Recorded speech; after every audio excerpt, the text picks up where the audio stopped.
ഈ K P Unnikrishnan എന്ന് പറഞ്ഞു കഴിഞ്ഞാൽ എന്നെ സംബന്ധിച്ചിടത്തോളം എൻ്റെ ഒരു നാട്ടുകാരനെ പോലെയാണ്. അദ്ദേഹം ആണ് ഞാൻ അറിയുന്ന ആദ്യത്തെ MP. എൻ്റെ ആദ്യത്തെ ഫസ്റ്റ് വോട്ട് കെ പി ഉണ്ണികൃഷ്ണനാണ് ഞാൻ ചെയ്തത്.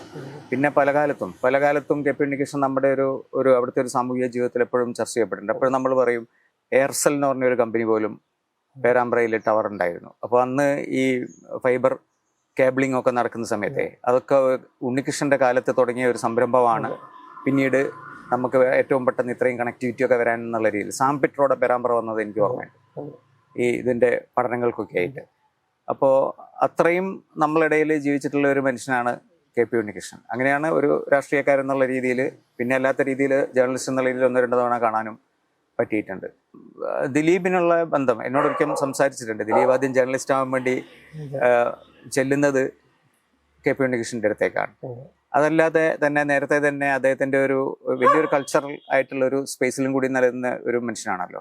എങ്ങനെയാണ് ആദ്യത്തെ അനുഭവങ്ങളൊക്കെ? എൻ്റെ അമ്മയുടെ അമ്മാവനാണ്. ഇപ്പൊ കുട്ടിക്കാലം തൊട്ട് കണ്ടിട്ടുണ്ട്. ആദ്യമൊക്കെ കുട്ടിക്കാലത്തൊക്കെ എനിക്ക് ശരിക്കും ഒരു പേടിയായിരുന്നു. അദ്ദേഹം വന്നിരുന്ന് സംസാരിക്കും. പേടി മാത്രമല്ല, ഒരു അതിശയം കൂടി. ഒരു മനുഷ്യൻ എങ്ങനെ ഇത്ര അധികം കാര്യങ്ങൾ അറിയണം എന്നുള്ള എല്ലാ വിഷയത്തെ പറ്റിയും, അതും സൂപ്പർഫിഷ്യൽ നമ്മുടെ ഒരു വിക്കിപീഡിയ പേജ് പോലത്തെ നോളജ് അല്ല, വളരെ ആഴത്തിലുള്ള വിവരം പല സബ്ജക്ട്സിനെ പറ്റിയും. അപ്പോൾ ആദ്യം ആ ഒരു പേടി പോലെ തന്നെയായിരുന്നു. ഞാൻ വായ തുറന്ന് വല്ല മണ്ടത്തരവും പറഞ്ഞ എന്ത് വിചാരിക്കുന്നുള്ള. പിന്നീട് ഞാൻ 10ാം ക്ലാസ് പഠിക്കുമ്പോഴാണ് 89-ലത്തെ എലക്ഷൻ വരുന്നത്, രാജീവ് ഗാന്ധി വിളിച്ച എലക്ഷൻ. അപ്പോൾ ഞാൻ 2-3 തവണ പോയി. പേരാമ്പ്ര, മേപ്പയൂര്, നാദാപുരം, തലശ്ശേരി കൂടെ പോയി ക്യാമ്പയിൻ ഇതിന്.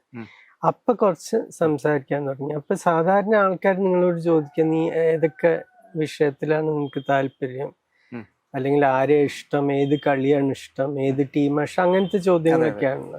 പക്ഷെ എന്നോട് എപ്പോഴും ആദ്യം ചോദിക്കുക, നീ എന്താ ഇപ്പൊ വായിക്കണം. അത് നമ്മുടെ ഉത്തരം അനുസരിച്ചിട്ട് അദ്ദേഹം പറയും, പിന്നെ എന്നാ നീ ഇത് വായിക്കണം. അപ്പൊ എനിക്ക് പല വിഷയത്തെ പറ്റിയും താല്പര്യം ഉണ്ടാവുമല്ലോ നമുക്ക് ഓരോ കാര്യങ്ങളെ പറ്റി. അപ്പൊ എനിക്ക് ആദ്യം, ഞാൻ UK-യിലുള്ള സമയത്ത് ഈ നാസി ജർമ്മനിയെ പറ്റി വലിയൊരു ഫാസിനേഷൻ ആയിരുന്നു. ആ 85-ല് 40ാം വാർഷികം വരുന്ന സമയത്ത് ഞങ്ങളോട് പണ്ട് ആ യുദ്ധത്തില് പോരാടിയ പട്ടാൾക്കാരോട് പോയി സംസാരിക്കാനൊക്കെ പറഞ്ഞു സ്കൂളിൽ നിന്ന്. അതെ, അപ്പൊ ആ സമയത്ത് പോയി അവരുടെ കുറെ കഥകൾ കേട്ടിട്ടുണ്ട്, 2-3 പേരുടെ. അപ്പൊ തൊട്ടുള്ള ഒരു ഫാസിനേഷൻ ആ ഒരു സബ്ജക്റ്റിനെ പറ്റി. അപ്പൊ ഞാൻ അത് പറഞ്ഞപ്പോ അദ്ദേഹം പറഞ്ഞു, അങ്ങനെയാണെങ്കിൽ നീ ആയിരക്കണക്കിന് പുസ്തകമുണ്ട് നാസി ജർമ്മനിയെ പറ്റി, പക്ഷെ ഒന്നേ വായിക്കേണ്ട ആവശ്യമുള്ളൂ, വില്യം ഷെയറിന്റെ rise and fall of the third Reich. അതേപോലെ എനിക്ക് എന്തിനെ പറ്റി ഒരു ഇൻട്രസ്റ്റ് ഉണ്ടെങ്കിലും, ഞാൻ ബാറ്റിൽ ഓഫ് ആൽജിയേഴ്സ് കണ്ടു എന്ന് ഒരിക്കൽ പറഞ്ഞു, അൾജീരിയയെ പറ്റി. അപ്പോൾ പറഞ്ഞു, അങ്ങനെയാണെങ്കിൽ ആൽസ്റ്റർ ഹോണിന്റെ സാവേജ് വാർ ഓഫ് പീസ് അത് വായിക്കും. വലിയ പുസ്തകമാണ്, 800 പേജ് ഒറ്റ. അതിൽ പക്ഷെ എല്ലാം മനസ്സിലാവും. പിന്നെ അദ്ദേഹത്തിന് ഉണ്ടായിരുന്ന ഏറ്റവും വലിയൊരു ക്വാളിറ്റി എന്ന് പറഞ്ഞാൽ, ഞാൻ ഒരിക്കലും ഒരു ബ്ലാക്ക് ആൻഡ് വൈറ്റ് ആയിട്ടുള്ള മനുഷ്യനായിരുന്നില്ല. നമ്മുടെ ഇപ്പോഴത്തെ ലോകം വളരെ ബൈനറി ആണല്ലോ, ഗുഡ് ബാഡ്, മറ്റേ ഈവിൽ നോട്ട് ഈവിൽ, അങ്ങനത്തെ ഒരു ഇത്. അദ്ദേഹത്തിന്റെ ഇതില് എല്ലാവരുടെ ഉള്ളിലും നന്മയുണ്ട്, അല്ലാത്തതുണ്ട്. അപ്പൊ അങ്ങനെയായിരുന്നു രാഷ്ട്രീയ ജീവിതത്തിലും അതേപോലെ തന്നെയായിരുന്നു. ഞാൻ പലപ്പോഴും അതിശയിച്ചിട്ടുണ്ട്. മുംബൈയിലുള്ളപ്പോഴൊക്കെ പോയി കാണുന്നത് ശിവസേനയുടെ മോഹൻ റാവ്ലെ, അങ്ങനത്തെ. മോഹൻ റാവ്ലേക്കൊക്കെ വളരെ മോശം റെപ്യൂട്ടേഷൻ ഉള്ള ഒരാളായിരുന്നു മുംബൈയിൽ തന്നെ. പക്ഷെ ഇവരൊക്കെ സുഹൃത്തുക്കളാണ്. വ്യക്തിപരമായിട്ടുള്ള ബന്ധങ്ങളും രാഷ്ട്രീയമായിട്ടും ഒരു ബന്ധമില്ല. ഇപ്പൊ അടൽ ബിഹാരി വാജ്പേയി, LK അദ്വാനി, BJP ഏറ്റവും ചീത്ത പറഞ്ഞിട്ടുള്ള ഒരു മനുഷ്യനാണ്. പക്ഷെ ഇവരായിട്ട് വ്യക്തിപരമായിട്ട് വളരെ നല്ല ബന്ധമായിരുന്നു. അതേപോലെ മാർക്സിസ്റ്റ് പാർട്ടി, ഇപ്പൊ കിഷൻ സിംഗ് സുർജീത്, ഇവിടുത്തെ നേതാക്കന്മാരെല്ലാവരുമായിട്ടും. അപ്പൊ ആ ഒരു കഴിവ് ഇപ്പോഴത്തെ പൊളിറ്റിക്കൽ ജീവിതത്തിൽ നമുക്കത് കാണാൻ പറ്റില്ല. എല്ലാവരും അങ്ങോട്ടും ഇങ്ങോട്ടും ചീത്ത പറയണം. ആരും പരസ്പരം അങ്ങനത്തെ ബന്ധങ്ങൾ വളരെ കുറവാണ്. ഇപ്പൊ ഒരു BJP MP എനിക്ക് തോന്നുന്നില്ല അവരൊരു കോൺഗ്രസ്സുകാരനെ വീട്ടിലേക്ക് ഭക്ഷണം കഴിക്കാൻ വിളിക്കും, അല്ലെങ്കിൽ എവിടെയെങ്കിലും പരിചയപ്പെട്ടാൽ സംസാരിക്കുന്നൊന്നും ഇപ്പൊ അതിന്റെ സാധ്യത കുറവാന്നാ പറയുന്നത്. അപ്പൊ അങ്ങനത്തെ ആ ഒരു എന്താ പറയുക ഒരു വേൾഡ് വ്യൂവും കൂടി എനിക്ക് അദ്ദേഹത്തിന് മനസ്സിലാക്കാൻ പറ്റി. ഇങ്ങനെ ഒരു വ്യക്തി എന്ന് പറഞ്ഞാൽ അവര് രാഷ്ട്രീയമല്ല, അല്ല. അതിനപ്പുറം പലതും ഉണ്ട്. ഇതായിരുന്നു ഏറ്റവും വലിയ മാറ്റി വായിക്കേണ്ടതായിരുന്നു. ഒരു വലിയൊരു ലോകത്തേക്കുള്ള ഒരു താക്കോല് തന്നത് ശരിക്കും KP ഉണ്ണികൃഷ്ണനാണ്. ഈ വടകരയിലുള്ള ക്യാമ്പയിൻ എന്ന് പറയുന്നത് പ്രത്യേകിച്ചും അത് ഒരു രവീന്ദ്രൻ പറഞ്ഞിട്ടുണ്ട്, ഇപ്പം പേരാമ്പ്രയെ പറ്റി പറഞ്ഞിട്ടുണ്ട്. അതായത് കേരളത്തിലെ ഏറ്റവും നല്ല ഇടനാടാണെന്ന്. അതായത് ചുരത്തിലേക്കും സമുദ്രത്തിലേക്കും ഒക്കെ ഒരേ കിലോമീറ്റർ ദൂരമുള്ള, അതായത് ഒരു പ്രത്യേകതരം ഭൂസ്ഥലമാണല്ലോ. അപ്പോൾ അവിടെ ഈ പിന്നെ മല കയറണം, ഈ നിരപ്പുള്ള സ്ഥലത്ത് നടക്കണം. ഉണ്ണികൃഷ്ണനെ പോലെ ഉള്ള ഒരാളെ, അതായത് അതേ ഒരു അത്ര ഒരു ബ്രിസ്ക് മൂവ്മെന്റ് ഉള്ള ഒരാളല്ല. അപ്പൊ അങ്ങനെയുള്ള ഒരാളുടെ കൂടെയുള്ള ക്യാമ്പയിൻ ഇതെങ്ങനെയായിരുന്നു? എന്തൊക്കെ രസകരമായ ഭയങ്കര തമാശകളായിരുന്നു. അദ്ദേഹത്തിന് ഒരു ക്യാമ്പയിൻ എപ്പോഴും ഹാൻഡിൽ ചെയ്തിരുന്ന അഡ്വക്കേറ്റ് സുരേഷ് ബാബു ആയിരുന്നു. ഇപ്പൊ എപ്പോഴും ഇവിടെ ഉണ്ട്. സുരേഷ് ബാബു ആണെങ്കിൽ അങ്ങേയറ്റം മെറ്റിക്കുലസ് ആയിട്ടുള്ള മനുഷ്യൻ. എല്ലാ ദിവസവും രാവിലെ 9 മണി തൊട്ട് രാത്രി 10 മണിയുള്ള പരിപാടികൾ ഡയറിയിൽ നോട്ട് ചെയ്തിട്ടുണ്ടാവും. ഇത്ര മണിക്ക് ഇവിടെ എത്തണം, 12 മണിക്ക് മേപ്പയ്യൂർ, 2 മണിക്ക് പേരാമ്പ്ര, അങ്ങനെയൊക്കെ മുഴുവൻ കൃത്യമായിട്ട് എഴുതിയിട്ടുണ്ടാവും. ഇവിടെ വീട്ടിൽ നിന്ന് ഇറങ്ങാൻ തന്നെ ചിലപ്പോ 10 മണിയാവും. അപ്പൊ അങ്ങനെ വൈകിട്ടാണ് പോവാ. പിന്നെ അദ്ദേഹത്തിന് ഒരു പാനിക് അങ്ങനത്തെ ഒരു വാക്ക് തന്നെ അറിയില്ല. അപ്പൊ കുറച്ച് വൈകിട്ടാണെങ്കിലും പറയും. ഇപ്പൊ കൊയിലാണ്ടിയാണ് വളർന്നത്, അച്ഛന്റെ നാട് അവിടെയായിരുന്നു. അപ്പൊ ആ ഭാഗത്ത് എത്തിക്കഴിഞ്ഞാൽ ഒരുവിധം നാട്ടുകാർക്കൊക്കെ പേഴ്സണലായിട്ട് അറിയാം. അത് കൊയിലാണ്ടി മാത്രല്ല കേട്ടോ, ഇപ്പൊ പേരാമ്പ്ര ഒക്കെ അങ്ങനെ തന്നെയായിരുന്നു. ഏത് വാർഡിൽ പോയാലും നിങ്ങളുടെ മോൻ അവിടെ കുവൈറ്റിലല്ലേ, അവൻ എങ്ങനെയുണ്ട്, അല്ലെങ്കിൽ മറ്റാൾ അവിടെ പഠിക്കാൻ പോയില്ല, അവൻ എങ്ങനെയുണ്ട്, അങ്ങനെ എല്ലാവരുടെ കാര്യം അറിയാം. അപ്പൊ ഇവിടെ കൊയിലാണ്ടിയിൽ പ്രത്യേകിച്ചും ഈ ഉമ്മ ഏറ്റവും നല്ല ബിരിയാണി ഉണ്ടാക്കുന്ന ഉമ്മയാണ്, അവിടെ നമുക്ക് പോവാൻ നോക്കാന്നൊക്കെ പറഞ്ഞ് എല്ലാം വളരെ സാവധാനത്തിലാണ് മീറ്റിംഗിലേക്ക് പോവുക. അതുകൊണ്ട് രാവിലെ 9 മണിക്ക് വെച്ച മീറ്റിംഗിന് 10 മണിക്ക് എത്താന്നൊക്കെ അല്ല, 1 മണിക്കൊക്കെ ഞാൻ രാത്രി 12:30 1 മണിക്കൊക്കെ തലശ്ശേരി എത്തിയിട്ടുണ്ട്. 9 മണിക്ക് നടക്കേണ്ട മീറ്റിംഗ്. പക്ഷെ അതിലത്തെ ഏറ്റവും അതിശയിപ്പിക്കുന്ന കാര്യം എന്താന്ന് പറഞ്ഞാൽ, ആൾക്കാര് സാധാരണ ഇപ്പോഴൊക്കെയാണെങ്കിൽ ആൾക്കാർ കല്ലെടുത്തെറി 4 മണിക്കൂർ. പക്ഷെ അദ്ദേഹം വന്ന് വണ്ടിയിൽ നിന്ന് ഇറങ്ങിക്കഴിഞ്ഞ് ആൾക്കാരൊക്കെ നോക്കി ചിരിച്ചു കഴിഞ്ഞാൽ സന്തോഷമായി. ആരും ഒന്നും പറയില്ല. അതും 100 കണക്കിന് ആൾക്കാരുണ്ടാവും. ഒരു ചെറിയൊരു കവല പോലത്തെ ഒരു സ്ഥലമാണെങ്കിൽ പോലും 100 കണക്കിന് ആൾക്കാർ ഇത് കേൾക്കാൻ വേണ്ടി വന്നിട്ടുണ്ടാവും. പ്രത്യേകിച്ച് ആ കാലത്ത് ഈ ബോഫർ സ്കാൻഡലും ഇതൊക്കെ വന്നതിന് ശേഷം എല്ലാവർക്കും അറിയാമായിരുന്നു ഇദ്ദേഹത്തിന് ഈ കാര്യങ്ങളൊക്കെ അറിയാം, അത് കേൾക്കേണ്ട കാര്യങ്ങളാണെന്ന് പറഞ്ഞിട്ട്. പിന്നെ എനിക്ക് ഏറ്റവും ഓർമ്മയുള്ളത് ഭക്ഷണം. എവിടെ പോയാലും അതൊരു പ്രയോറിറ്റി ആയിരുന്നു എപ്പോഴും. എന്ത് ക്യാമ്പയിൻ ദിവസമാണെങ്കിലും ഈ സമയം ആയിക്കഴിഞ്ഞാൽ നമുക്ക് ഊണ് കഴിക്കണം, പിന്നെ ചായ വേണം, അതിൻ്റെ കൂടെ കുറച്ച് കടി വേണം, രാത്രി ബിരിയാണി എന്താ വെച്ചാൽ അത് വേണം. അതെപ്പോഴും ഒരു പ്രയോറിറ്റി ആയിരുന്നു. അപ്പൊ സുരേഷ് ബാബുവിന് ഭയങ്കര ടെൻഷനായിരിക്കും. അദ്ദേഹത്തിന് ഒരു ടെൻഷനും ഇല്ല. എല്ലാവരെയും കണ്ട് ചിരിച്ച് 10 മിനിറ്റ് നടക്കേണ്ട മീറ്റിംഗ് ചിലപ്പോൾ 3/4 മണിക്കൂറാവും വെച്ചാൽ അത് കഴിഞ്ഞിട്ട് ആര് വന്ന് സംസാരിച്ചാലും അവരോട് സംസാരിക്കും. ആ കാലത്ത് അതിനുശേഷം 91-ലൊക്കെ ഈ കുവൈറ്റ് ഇവാക്യുവേഷന് ശേഷം കുറെ പേര് നാദാപുരത്തൊക്കെ പ്രത്യേകിച്ചും എല്ലാവരും വന്ന് ഉണ്ണിയേട്ടനെ കാണണം എന്ന് പറഞ്ഞ ആരോടും നോന്ന് പറയില്ല. ചിലര് വണ്ടി കയറി ഡോർ അടിച്ചങ്ങനെ പോവുകയുള്ളു. അത് ഒരിക്കലും അങ്ങനെ ചെയ്യണമെന്ന് ഞാൻ കണ്ടിട്ടില്ല. ഇപ്പോഴും മരിച്ചെന്ന് സത്യൻ മുഖേരി വന്ന് എനിക്ക് ആദ്യം മനസ്സിലായില്ല. അത്രയും 35 കൊല്ലമായി ഇപ്പൊ കണ്ടിട്ട്. ഇപ്പൊ വലിയ കാര്യമായിരുന്നു. സത്യൻ മുഖേരി പിണറായി വിജയൻ ക്യാമ്പയിൻ മാനേജർ ആയിരുന്നു പലപ്പോഴും ആ സമയത്ത്. സത്യൻ മുഖേരി അപ്പൊ നാദാപുരം MLA ആണ്. ഇവരൊക്കെ അത്രയും പ്രയത്നിച്ചിട്ടുണ്ട് ഉണ്ണിമാന് വേണ്ടി. അപ്പോ ഞാൻ സത്യൻ മുഖേരി വന്നപ്പോ എനിക്ക് ആദ്യം മനസ്സിലായില്ല. പിന്നെ ഞാൻ പുറകെ ഓടിയിട്ട് ഞാൻ പറഞ്ഞു വന്നതിന് വളരെ നന്ദി. അപ്പൊ അദ്ദേഹത്തിന് കണ്ണില് ശരിക്കും വെള്ളം ഉണ്ടായിരുന്നു. എന്നിട്ട് പറഞ്ഞു എങ്ങനെയാ വരാതിരിക്കാൻ പറ്റുക. അതാണ് ശരിക്കും എനിക്ക് ഓർമ്മയുള്ളത്. ഈ പേഴ്സണൽ ആയിട്ടുള്ള കണക്ഷൻസ്, ഇപ്പൊ കണാരൻ അവരൊക്കെ ആയിട്ട് എല്ലാവരുമായിട്ട് ഒരു പേഴ്സണൽ ആയിട്ടുള്ള ഒരു ഇക്വേഷൻ ആയിരുന്നു. കേരളത്തിൽ താമസിക്കുമ്പം വളരെ അടുത്താണ് താമസിച്ചത്. അപ്പം അദ്ദേഹമാണെങ്കിൽ വലിയ പുസ്തകത്തിന്റെ ഒരു ശേഖരമുള്ള ആളാണ്. പിന്നെ മാത്രമല്ല എഴുതിയ പുസ്തകങ്ങൾ നോക്കിയാലും കാണാം. കാരണം ചിലവർ ഹിസ്റ്ററിയും ഫിലോസഫിയൊക്കെ ആയിട്ട് റിലേറ്റഡ് ആയിട്ടുള്ള, പ്രത്യേകിച്ച് മാർസ്, സോവിയറ്റ് യൂണിയൻ, ഇതൊക്കെ മൂപ്പരുടെ ഒരു പ്രത്യേക ഏരിയ ആയിരുന്നു ഡൽഹിയിലുള്ള സമയത്തും. അങ്ങനെ എന്തെങ്കിലും അത്തരത്തിലുള്ള രാഷ്ട്രീയ ചർച്ചകൾ നടത്തിയിട്ടുണ്ടോ? തീർച്ചയായിട്ടും. എനിക്കൊരു പ്രായമായതിനു ശേഷം എനിക്കും എനിക്ക് രാഷ്ട്രീയത്തിലേക്ക് പോവാൻ താല്പര്യമില്ല. പക്ഷെ രാഷ്ട്രീയത്തെ പറ്റി, ചരിത്രത്തെ പറ്റി അറിയാൻ വലിയൊരു ഇൻട്രസ്റ്റ് ആയിരുന്നു. അപ്പൊ ഞാൻ ഇങ്ങനെ ചോദിച്ചുകൊണ്ടിരിക്കും. അദ്ദേഹം സ്റ്റുഡന്റ് നേതാവായിരുന്ന സമയത്ത് ഇപ്പോഴത്തെ സോവിയറ്റ് യൂണിയനിൽ പോയിട്ട് മറ്റേ ട്രാൻസ് സൈബീരിയൻ റെയിൽവേയിലൊക്കെ പോയിട്ടുണ്ട്.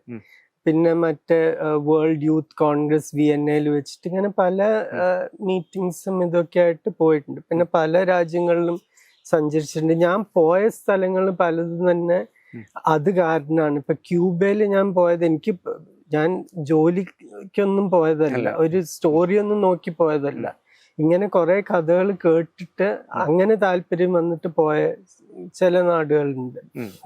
അപ്പൊ ഇതൊക്കെ അദ്ദേഹത്തിന് വന്നതാണ്. ഇങ്ങനെ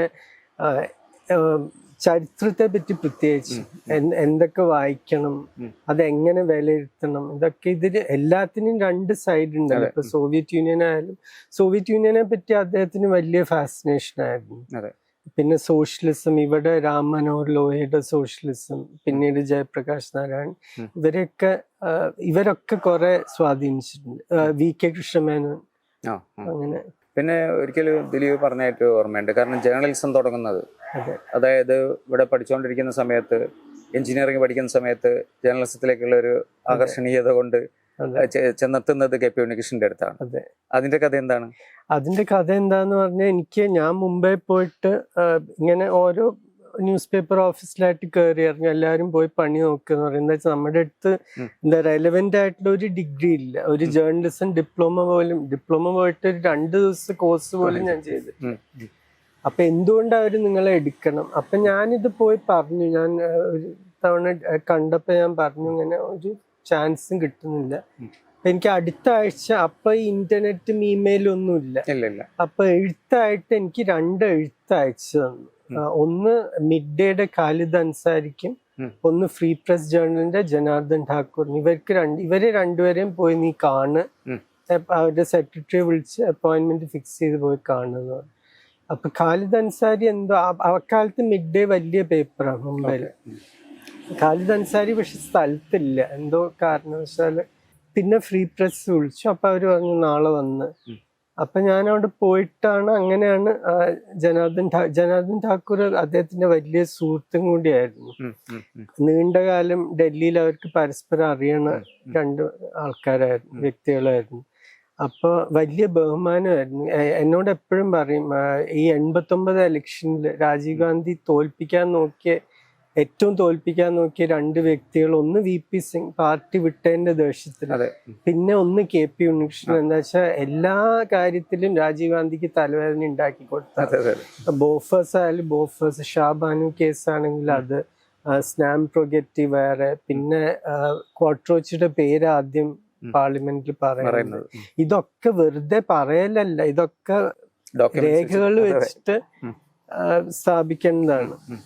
അപ്പൊ അതിനെപ്പറ്റി എന്നോട് എപ്പോഴും പറയായിരുന്നു, ഉണ്ണി ശരിക്കും ഒരു പുസ്തകം എഴുതണ്ടാണ്, പക്ഷെ മടിയനാണ്, എഴുതില്ല, അങ്ങനെയൊക്കെ പറയും. അപ്പൊ ഞാൻ ഈ ജോലി കയറിയ ഞങ്ങൾ വളരെ അടുത്ത് പണിയെടുക്കാൻ തുടങ്ങി. അപ്പൊ ഞാൻ ഒരു തവണ ചോദിച്ചു, ഒരു 2 മാസം കഴിഞ്ഞപ്പോ, എന്തായിരുന്നു എഴുത്തിൽ എഴുതിയിട്ടുണ്ടായിരുന്നു? അപ്പൊ എന്നോട് പറഞ്ഞു, ഇവന് ജോലിയൊന്നും കൊടുക്കണം എന്ന് ഞാൻ പറയില്ല, നീ ഒന്ന് സംസാരിച്ച് നോക്ക്, അതിന് എന്തെങ്കിലും ഒരു കഴിവുണ്ട് തോന്നുകയാണെങ്കിൽ ഒരു ചാൻസ് കൊടുക്കാൻ നോക്ക. അപ്പൊ അങ്ങനെയാണ് ഞാൻ ഈ രംഗത്ത് വരുന്നത്. അതില് വന്നു. പിന്നെ ഈ KP ഉണ്ണികൃഷ്ണനെ പറ്റി പറയുന്നത് എന്താ വെച്ചാൽ, അദ്ദേഹം ഒരിക്കലും അങ്ങനെ ഒരു പ്രൈം മിനിസ്റ്റർ ആവുകയോ അല്ലെങ്കിൽ അങ്ങനത്തെ ഒരു അവസ്ഥയിലേക്ക് എത്തിയിട്ടില്ലെങ്കിലും, നമ്മൾ പറയുമല്ലോ, ഒരു രാഷ്ട്രീയത്തിലെ ഏറ്റവും പ്രധാനപ്പെട്ട ഒരു കിങ് മേക്കർ എന്നൊക്കെ പറയുന്ന പോലെ, അതുമല്ല കോറിഡോർസിൽ ഏറ്റവും ശക്തിയുള്ള ഒരു പൊളിറ്റീഷ്യൻ ആയിരുന്നു. കാരണം പ്രത്യേകിച്ചും കോൺഗ്രസിന്റെ ആ ഒരു കാലത്തെ, അതായത് പ്രത്യേകിച്ചും കോൺഗ്രസ് അഴിമതിയിലേക്ക് പോകുമ്പം അഴിമതിയിലേക്ക് പോകാത്ത വേറൊരു ധാരയുടെ പാരലൽ സ്ട്രീമിലാണ് ഉണ്ണികൃഷ്ണൻ സഞ്ചരിച്ചത്. അതുകൊണ്ട് തന്നെയാണല്ലോ അദ്ദേഹം ഇന്ദിരാഗാന്ധിയായിട്ടുള്ള ബന്ധമൊക്കെ വിച്ഛേദിക്കേണ്ടി വരുന്നത്. അപ്പോൾ ആ തരത്തിലുള്ള, അതായത് നമ്മൾ പറയുന്ന ഒരു ഐഡിയോളജിക്കൽ സ്റ്റാൻഡ്, ഐഡിയൽ ആയിട്ടുള്ള ഒരു ഐഡിയോളജിക്കൽ സ്റ്റാൻഡിനെ പറ്റി ഉണ്ണികൃഷ്ണൻ സംസാരിക്കാറുണ്ടായിരുന്നു. തീർച്ചയായിട്ടും. അതിപ്പോ ഞാൻ എപ്പോഴും ചോദിച്ചിട്ടുണ്ട്. ആദ്യം അദ്ദേഹം ശരിക്കും ഈ സ്റ്റുഡന്റ് രാഷ്ട്രീയം കഴിഞ്ഞിട്ട് സജീവമായിട്ട് രംഗത്തിറങ്ങുന്നത് VK കൃഷ്ണമേനോന്റെ മുംബൈ ഇലക്ഷനാണ് 1962. അതിനുശേഷം പിന്നെ രാം മനോഹർ ലോഹിയുടെ കൂടെ അങ്ങനെ സഞ്ചരിച്ചിട്ടാണ് ഇന്ദിരാഗാന്ധിയുടെ അടുത്തെത്തേണ്ടത്. അപ്പോഴൊക്കെ പക്ഷെ എഴുത്താണ് പ്രധാന ജോലി. ഇന്ദിരാഗാന്ധി ഇവര് വേറെ വേറെ വഴിക്ക് പോയതിന് ശേഷം വലിയ ബഹുമാനമായിരുന്നു. ഞാൻ ഒരിക്കലും ഒരു മോശം വാക്ക് പറയാൻ അത് ആരെ പറ്റിയും പറഞ്ഞിട്ടില്ല കേട്ടോ. ശരിക്കും അതിപ്പോ അദ്വാനിയെ പറ്റിയായാലും വാജ്പേയിയെ പറ്റിയായാലും അങ്ങേയറ്റം ബഹുമാനമായിരുന്നു. അവരുടെ പാർട്ടിയെ ചീത്ത പറയായിരിക്കും, വ്യക്തിയെ ഒരിക്കലും ചീത്ത പറയില്ല. ഇന്ദിരാഗാന്ധിയായിട്ട് എന്താ പറ്റിയത്? അപ്പൊ ഒരു കാലത്ത് ഇവര് ഈ KP ഉണ്ണികൃഷ്ണൻ, ചന്ദ്രശേഖർ, RK ധവൻ ഇങ്ങനത്തെ കുറച്ച് ആൾക്കാരായിരുന്നു എല്ലാ കിച്ചൺ ക്യാബിനറ്റ് എന്നാണ് പറഞ്ഞിരുന്നത്, എല്ലാ തീരുമാനങ്ങളും എടുക്കാൻ സഹായിച്ചിരുന്നത്. പിന്നീട് സഞ്ജയ് ഗാന്ധി വന്നപ്പോ അത് മുഴുവൻ മാറി, എമർജൻസി വന്നു. അപ്പോഴാണ് അദ്ദേഹം പറയുന്നത് എനിക്ക് ഇതായിട്ട് യോജിക്കാൻ പറ്റില്ല എന്ന് പറഞ്ഞിട്ട് പിന്നെ വേറെ വഴിക്ക് പോയി.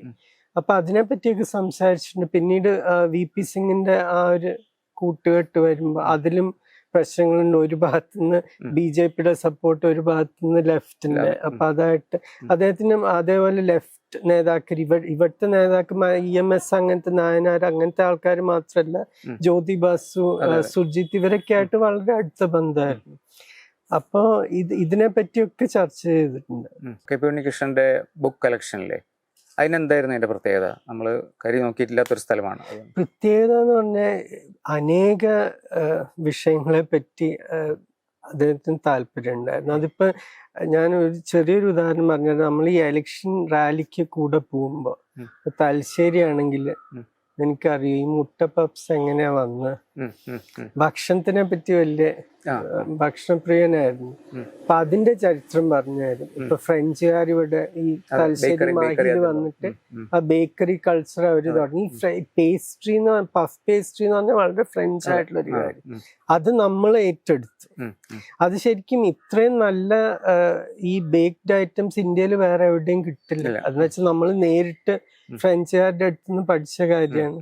അപ്പൊ ഇങ്ങനത്തെ കാര്യങ്ങളൊക്കെ ഇതൊക്കെ വായിച്ച് വിവരം കൂട്ടിയ ആളാണ്. പിന്നെ ആർട്ടിനെ പറ്റിയിട്ടാണെങ്കിൽ ഒരു പെയിന്റിങ്ങിനെ പറ്റി അല്ലെങ്കിൽ അധികം പക്ഷെ പുസ്തകങ്ങൾ ഇപ്പൊ ഫിക്ഷൻ കുറെ നോൺ ഫിക്ഷൻ ആയിരുന്നു അദ്ദേഹം വായിക്കുക. ഇപ്പൊ എന്റെ പാർട്ട്ണർ സിഖാണ്. അവളോട് എപ്പോഴും ചോദിക്കും എങ്ങനെ പട്യാലയില് എങ്ങനെ അവിടുത്തെ റോയൽ ഫാമിലി എങ്ങനെയാണ്. അദ്ദേഹത്തിന് അറിയായിരുന്നു എല്ലാവരും. പക്ഷെ അവരുടെ ഹിസ്റ്ററി എന്താണ്, ആൾക്കാരെ അവരെങ്ങനെയാ കാണുന്നത്, അതില് സിഖിസത്തിന് തന്നെ കാസ്റ്റ് എങ്ങനെയാണ് ആൾക്കാർ കാണുന്നത്, ഇതിങ്ങനത്തെ കാര്യങ്ങളിൽ വലിയ താല്പര്യമായിരുന്നു. ഈ സ്പോർട്സിൽ എന്തെങ്കിലും താല്പര്യം ഉണ്ടായിരുന്നു? ഇല്ല, സ്പോർട്സിൽ പക്ഷെ ഞാൻ സ്പോർട്സിനെ പറ്റി ഇംഗ്ലീഷ് പത്രങ്ങൾക്ക് എഴുതാൻ തുടങ്ങിയപ്പോൾ അദ്ദേഹത്തിന് വലിയ സന്തോഷമായിരുന്നു. എന്ന് വെച്ചാൽ ആ കുറച്ചൊരു എന്താ പറയുക ഒരു കൊളോണിയൽ ഹാങ് ഓവർ ഉള്ള ഒരു മനുഷ്യനും കൂടിയായിരുന്നു. ഈ ഏറ്റവും നല്ല യൂണിവേഴ്സിറ്റി പോയി പഠിക്കണം, പേരുകേട്ട കമ്പനിക്ക് വർക്ക് ചെയ്യണം, അങ്ങനത്തെ ഒരു മൈൻഡ് സെറ്റ് ഒക്കെ ഉള്ള ഒരാളും കൂടിയാണ്. അപ്പൊ ഞാൻ സൺഡേ ടൈംസിന് എഴുതിയിരുന്നു എന്നുള്ളത് അദ്ദേഹത്തിന് വലിയൊരു കാര്യം തന്നെയായിരുന്നു. ഞാൻ ആദ്യം എഴുതിയത് മാർച്ച് 2004 അത് കഴിഞ്ഞ അപ്പൊ തന്നെ ഞാൻ ഡൽഹിക്ക് പോയി, ലാഹോറിലേക്ക് മറ്റേ ടൂറിന് പോകാൻ വേണ്ടി. അപ്പൊ അവിടെ ഒരു ദിവസം നിൽക്കേണ്ടി വന്നു അദ്ദേഹത്തിന്റെ വീട്ടില് വിസ കിട്ടാൻ വേണ്ടി. അപ്പൊ ഞാൻ സാധാരണ ഈ പേപ്പർ കട്ടിംഗ് ഒന്നും സേവ് ചെയ്യാത്ത ഒരാളാണ്. പക്ഷെ അത് ഞാൻ എടുത്തു കൊണ്ടുപോയി കാണിച്ചു. അദ്ദേഹത്തിന് വലിയ സന്തോഷമായിരുന്നു അത് കാണാൻ.